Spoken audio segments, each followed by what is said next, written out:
अस्सलामुअलैकुम। अगर आपका मन कुछ चटपटा मसालेदार स्पाइसी खाने का कर रहा है तो इस वीडियो को जरूर देखिए और सीखिए हरी मिर्च फ्राई बनाने का तरीका। तो चलिए इस मजेदार चटपटी रेसिपी को बनाना शुरू करते हैं। हरी मिर्च फ्राई करने के लिए पैन में 1 टेबलस्पून तेल गरम कर लेते हैं। मैं 8 हरी मिर्च फ्राई कर रही हूँ।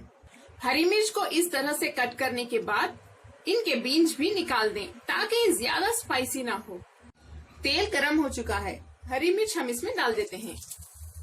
लो फ्लेम पे इन्हें फ्राई करते रहिए।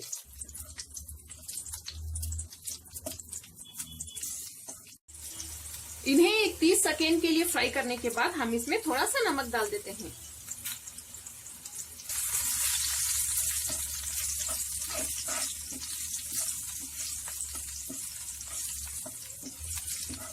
फ्लेम को लो पे ही रख के इसमें थोड़ी सी हल्दी डाल देते हैं, 3 से 4 चुटकी।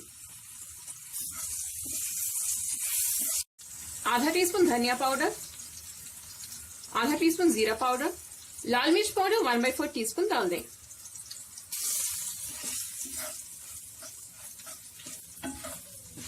अगर आपको लगे कि मसाले जल रहे हैं तो थोड़ी देर फ्लेम को ऑफ भी कर सकते हैं।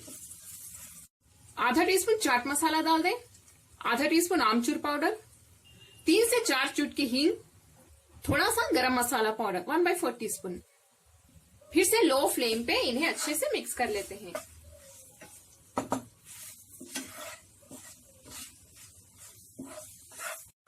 लो फ्लेम पे 2 से 3 मिनट तक इन्हें ऐसे ही फ्राई करते रहिए। आखिर में हम इसमें थोड़ा सा नींबू का जूस डाल देते हैं, ज्यादा नहीं, बस थोड़ा सा डालिए।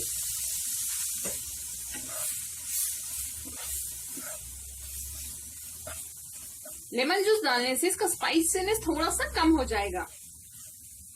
ये तैयार है, अब हम फ्लेम बंद कर देते हैं। आपका मन अगर कुछ भी चटपटा या स्पाइसी खाने का करे तो इसे बना लें, बस 4 से 5 मिनट में ये बन जाएगा। और आपकी जो भी फेवरेट रेसिपी है उसके साथ आप इसे खाइए, बहुत मजा आएगा। और ये ज्यादा स्पाइसी भी नहीं होता है क्योंकि हमने इसे अच्छे से फ्राई कर दिया है। कमेंट्स में जरूर बताएं आपको मेरी आज की ये हरी मिर्च फ्राई यानी चिली फ्राई की रेसिपी कैसी लगी। अगर आपको मेरी रेसिपी पसंद आई तो प्लीज मेरे चैनल कुक विद फेम को सब्सक्राइब करें और बेल आइकॉन भी प्रेस कर दें। लाइक करें और इस वीडियो को अपने फैमिली और फ्रेंड्स के साथ शेयर भी करें। अस्सलाम वालेकुम।